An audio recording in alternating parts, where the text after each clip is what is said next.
नमस्कार दोस्तों, मैं ब्रजेश। मेरे YouTube चैनल विद्यादान पर आपका हार्दिक स्वागत है। आज हम पहला जो हम करंट अफेयर्स और दुनिया में जो जानकारियां हैं उनको लेकर जो हमने सीरीज चालू की है, इसके बारे में हम जानेंगे। पूरी दुनिया में जितने भी अंग्रेजी के बड़े अखबार हैं जैसे CNN, the Hindu, Indian Express, Times of India, Mint, जितने भी अंग्रेजी के बड़े अखबार हैं उनकी अंग्रेजी की जो बड़ी खबरें हैं उनको मैं हिंदी में आपके सामने प्रस्तुत करूँगा। इस सीरीज को देखने से आप दुनिया में जो भी चल रहा है उसको समझने का एक नज़रिया आप विकसित कर पाएंगे कि दुनिया को कैसे देखना है, क्योंकि भारत का जो हिंदी मीडिया है उसके बारे में आपको अच्छी सी बातें पता है। तो हम आज शुरू करते हैं। जो हमारी वर्ल्ड में जो सबसे महत्वपूर्ण खबरें रही हैं, ये करंट अफेयर्स की दृष्टि से भी सबसे महत्वपूर्ण होंगी आपके लिए। तो पहला है, जम्मू कश्मीर और अरुणाचल प्रदेश में कल जम्मू कश्मीर और अरुणाचल प्रदेश में 4.2 मैग्नीट्यूड का एक भारी भूकंप आया, जो दिल्ली तक इसको अनुभव किया गया था। वहीं पर कल ही की डेट में जापान में भी 6.3 मैग्नीट्यूड का अर्थक्वेक यानी भूकंप आया है और वहां पर 13 लोग मारे भी गए हैं। म्यांमार के अंदर भी 5.4 मैग्नीट्यूड का भूकंप आया था, जो कि कल की डेट में ही आया है। आप सोच रहे होंगे कि इतने ज़्यादा भूकंप 2-3 दिन से लगातार क्यों आ रहे हैं। कारण है इसका कि आज से 4 दिन पहले टोंगा नामक एक जो देश है, टोंगा में एक ज्वालामुखी फटा था। वो ज्वालामुखी इतना ताकतवर था कि परमाणु बम से भी 500 गुना ज़्यादा ताकतवर था। ये इतना ज़्यादा ताकतवर था कि इस भूकंप की किरणें भारत के चेन्नई शहर तक इसकी मैग्नीट्यूड भारत के चेन्नई तक पहुंचा था। ये इतना ज़्यादा खतरनाक था कि पूरा का पूरा जो देश है टोंगा वो ध्वस्त हो गया है। वहाँ पर इंटरनेट, पानी तक की समस्याएं समस्याएं व्याप्त हो गई है। लोगों की ज़िंदगी करीब करीब मुश्किल में वहाँ पे चली गई है। तो ये थी इंटरनेशनल खबरें जो मैंने आपको बताई। अगली खबर आई है कि मई 2022 में क्वाड समिट होगा। क्वाड समझौता आपने पढ़ा होगा। क्वाड जो है 4 देशों का एक समूह है जिसमें कि अमेरिका, जापान, ऑस्ट्रेलिया और भारत हैं। इस क्वाड समूह को बनाया गया है चाइना को टैकल करने के लिए। चाइना जिस तरह से एशिया के अंदर डोमिनेंट होता जा रहा है, छोटे छोटे देश पर वो कब्जा करने की सोच रहा है, या अफ्रीका के जो बहुत सारे देश हैं उनको करीब करीब उसने देखा कि लोन देकर कब्जे में कर लिया है। श्रीलंका और पाकिस्तान उसके पूरे पूरे कंट्रोल में जा चुके हैं। अब वो कोशिश कर रहा है कि जो साउथ चाइना सी है यानी कि जो दक्षिण चीन सागर है, इसमें मौजूद जो भी द्वीप हैं उन पर कब्जा करने के लिए, क्योंकि चाइना को अकेले टैकल करना कठिन होगा। तो इसको लेकर 2017 के अंदर एक समिति बनाई गई जिसको क्वाड कहा गया था। क्वाड में 4 देश अमेरिका, जापान, ऑस्ट्रेलिया और भारत को रखा गया था। इन सभी चारों देशों को मिलकर हर तरह से चाइना की बढ़ती हुई ताकत को रोकना है। तो अब ये खबर आई है कि मई 2022 में क्वाड की समिति होगी, तो आपको ये बात को भी याद रखना है। अगली खबर आई है कि जो प्रसिद्ध वियतनाम के जो प्रसिद्ध बौद्ध भिक्षु और प्रसिद्ध संत थे जिनका नाम था चिन नाहत हान का निधन हो गया है। ये दुनिया के माने जाने बौद्ध भिक्षु थे। 1963 में अमेरिका और वियतनाम के बीच जो युद्ध हुआ था उसको रोकने में इन्होंने महत्वपूर्ण भूमिका निभाई थी। आपको पता होना चाहिए कि 1960 में एक युद्ध हुआ था अमेरिका और वियतनाम के बीच, जो एक तरह से तीसरा विश्व युद्ध बनते बनते बच गया था। उसके अंदर परमाणु हथियार तक इस्तेमाल किए जाने थे, लेकिन लास्ट टाइम तो उनको रोक दिया गया था। और अमेरिका ने केमिकल हथियारों का उपयोग किया था वियतनाम की जनता पर और वहाँ की ज़्यादातर जनता को नष्ट कर दिया था। और 1960 के बाद ही वियतनाम के 2 टुकड़े कर दिए गए थे, एक उत्तरी वियतनाम, एक दक्षिणी वियतनाम को बदल दिया गया था। उस युद्ध को रोकने में बहुत बड़ा योगदान रहा था चिन नाहत हान का, जिनकी मृत्यु हो गई है।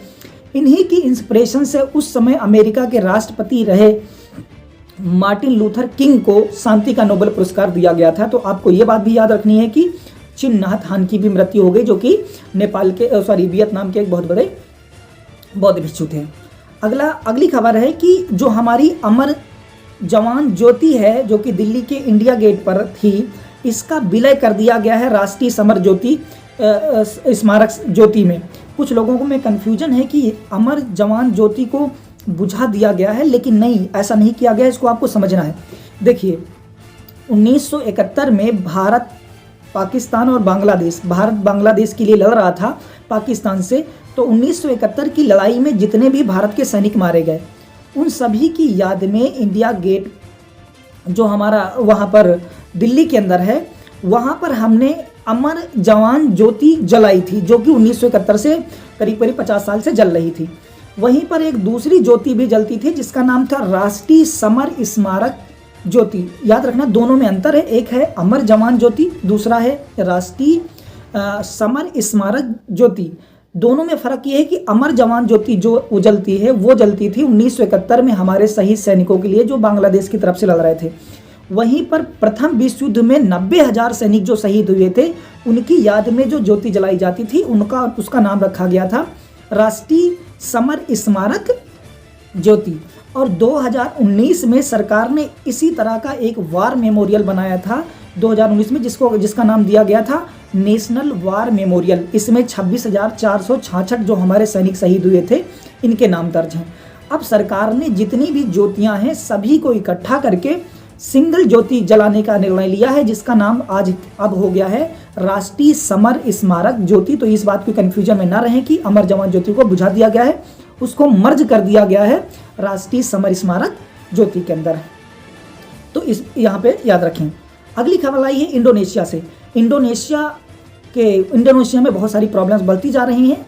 2 साल पहले इंडोनेशिया ने निर्णय लिया था कि वो अपनी राजधानी को बदलकर, जो कि जकार्ता थी, जकार्ता से बदलकर कालीमंतन करेगा। लेकिन अब उसने फैसला लिया है कि अपनी राजधानी को कालीमंतन से भी शिफ्ट करेगा और नुनसंतारा अपनी राजधानी को ट्रांसफर कर देगा। कारण है कि जलवायु परिवर्तन बहुत तेजी के साथ हुआ है और जलवायु परिवर्तन के कारण जो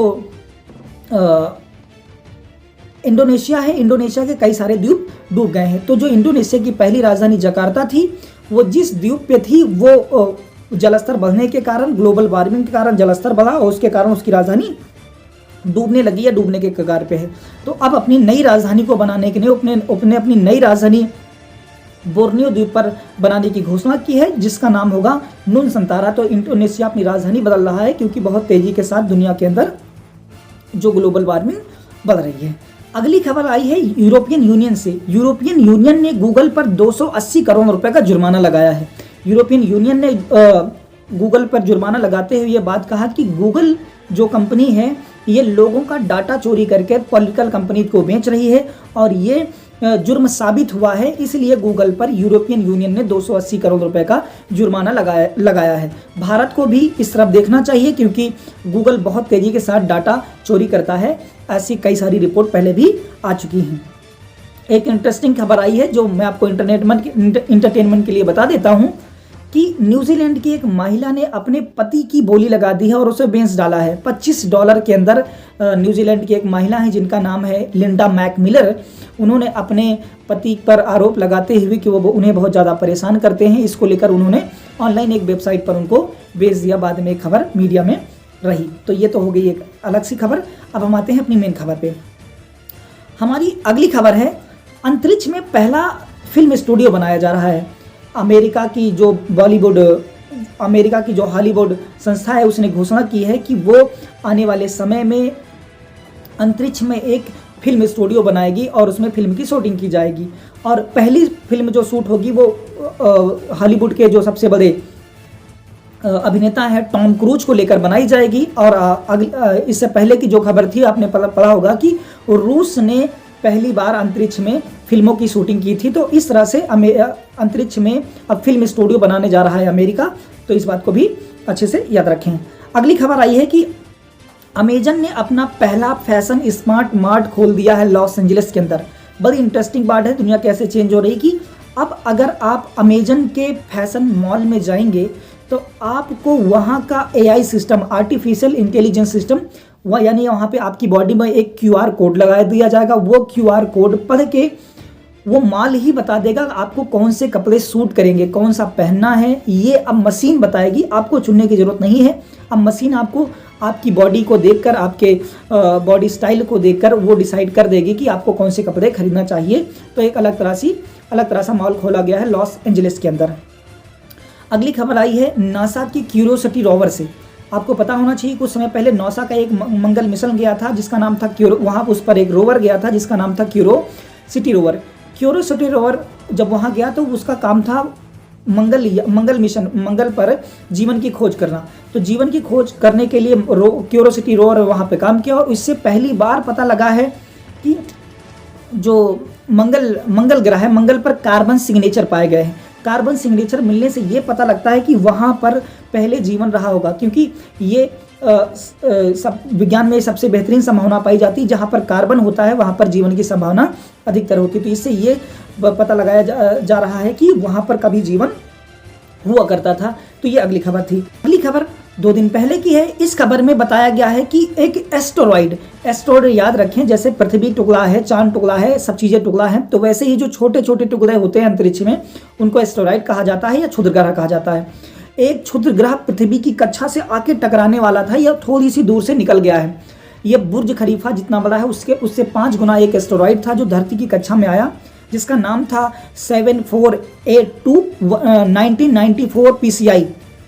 ये एस्टेरॉइड धरती की कक्षा से आकर बिल्कुल पास से निकल गया है। अगर सोचिए ये एस्टेरॉइड आके धरती पर टकरा जाता तो जैसे डायनासोर धरती से विलुप्त हो गए वैसे मानव प्रजाति भी विलुप्त हो जाती, लेकिन अभी वो काफ़ी दूर से निकला है, लेकिन वो पृथ्वी की बिल्कुल करीब की कक्षा से होकर गुजरा था।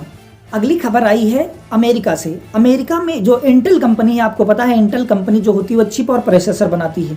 इंटेल कंपनी अब दुनिया की सबसे बड़ी चिप की कंपनी स्थापित करने जा रही है, जो $100 बिलियन की होगी। ये दुनिया की सबसे बड़ी कंपनी बन जाएगी। इसके बाद ये चिप बनाने की कंपनी है, इसकी स्थापना अमेरिका के ओहियो राज्य में स्थापित किया जाएगा। इसके साथ ही इस कंपनी की स्थापना के बाद इंटेल कंपनी दुनिया की सबसे बड़ी चिप बनाने वाली कंपनी बन जाए। अगली खबर है साइंस एंड टेक्नोलॉजी से।